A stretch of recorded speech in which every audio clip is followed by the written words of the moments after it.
Hi everyone, Alexandra Kremer, birth and parenting specialist. So today I'm coming on to talk to you a little bit about rewards versus punishments. I am going to try and keep it short because I could talk about this quite a lot. But what I want to do really is to get everyone thinking about why we use certain behaviour modification techniques with our children and whether they are necessarily the right ones that we should be using for our children. First of all, I want to state that there is no judgment here. Everything that I talk about, I have always tried at some point with my own children. And even though I may find another way now, that does not mean that there is any judgment. It does not mean I think that anyone is doing anything wrong. It is just that I want to highlight some of the positives and the negatives to all of these techniques because there are positives and negatives to everything. And I want to get us and to get parents really thinking about how it is that they want to parent, what it is that they want to get out of that relationship, and how some of these techniques affect their children. Some potentially more so than others. So I'm going to stop there and I'm going to dive straight in.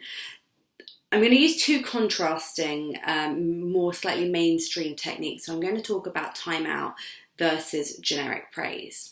So starting with timeout, what I want to do is to think about some of the positives of it. Just have a little think for a second. So it's easy, it's free, anyone can do it. It's completely socially acceptable, especially, if something's happening in public and other people are around. We want to be seen that we're doing something as a parent in order to rectify the situation. And to an extent it can work. Child dependent on the child's age. So then if we take a step back and we look at some of the negatives of timeout, what do you think those could be?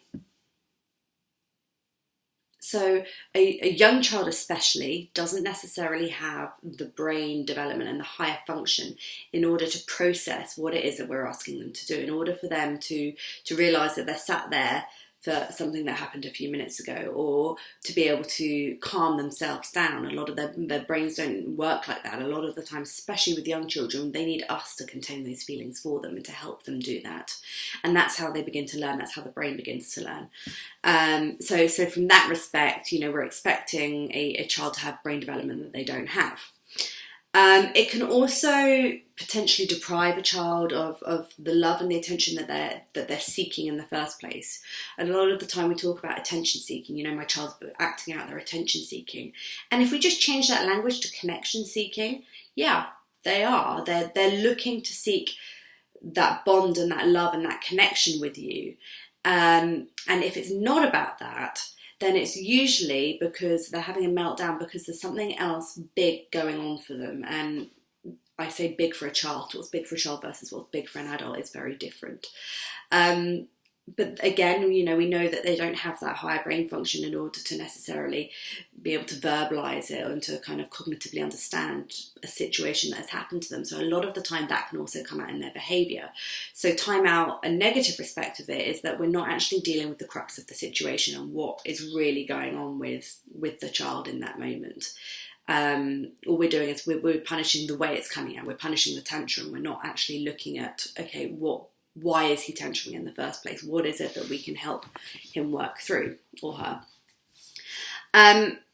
It can also slightly affect anxiety. So if you've already got a child that can be quite anxious or has slight separation anxiety, then again that can make it slightly worse. And we're just leaving them alone to deal with these big feelings.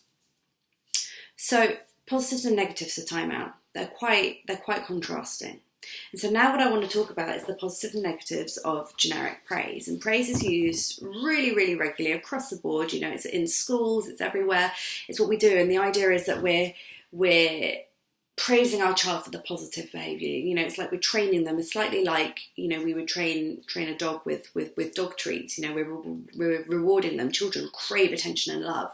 And so praising them in that moment for doing the behaviour that we like, to an extent can work really, really well. And very similarly to timeout, it's free, it's easy, anyone can do it. To an extent it works. But then what we're not doing, again, is looking at the potential negatives of it. And this is a funny one because praise is obviously on, a very different scale to things like time out and the naughty step. But there are negatives to absolutely anything. So some of the negatives to generic praise is that really what we're doing is we're extrinsically motivating our child. So instead of them having that internal want and need to behave in a certain way, it's an external one. We're giving them something to behave like that. So what potentially happens when we take that away?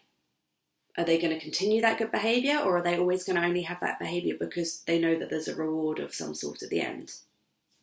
Who knows?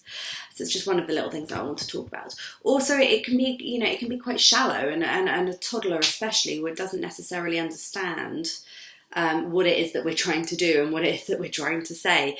And again, consistency is really hard to keep up with this because, if we're praising every single good behaviour, then we'll be praising them a lot more than I think we probably give our children credit for. And it's also kind of creating compliance within our child. And a lot of the parents that I talk to want their children, they have these aspirations for their kids and they want them to be bold and change the world and outgoing and all of these amazing qualities. And a lot of the time, by using some of these techniques, we're actually stifling that. And we're effectively, making our children more compliant. So they're less likely to be those things that we want them to be because we're teaching them that they have to step in line. So there's positives and there's negatives. You're probably thinking, well, what the hell am I meant to be doing now? And I'm not saying don't use any of those techniques. What I'm saying is think about it and think about the child and their age and their development within that moment. That said, there are other techniques that you can use that may be slightly more leaning towards the positives than the negatives. I kind of think, there's very much a balance, I think, on these, but there are other things that we can do, and I will address those in another video because that's a whole nother topic of conversation. But really what I wanted to do by highlighting this is just to allow you guys to think about what it is that you want for your child and what it is that you want for your relationship with your child, and kind of think about the techniques that you've got and are they working? Are they working? Do they work for you? Do they work for your child? If they are, great. If they're not, maybe just think about the positives and negatives of another sort of, another technique, and just work your way through and work what works for you as a family. Anyway, I'm going to leave it there for today. It's a beautiful day outside, so I'm going to go enjoy the sunshine. And I'm just going to leave you with that thought. Positives and negatives of behaviour modifications. What are your thoughts? I'd love to hear them. Bye.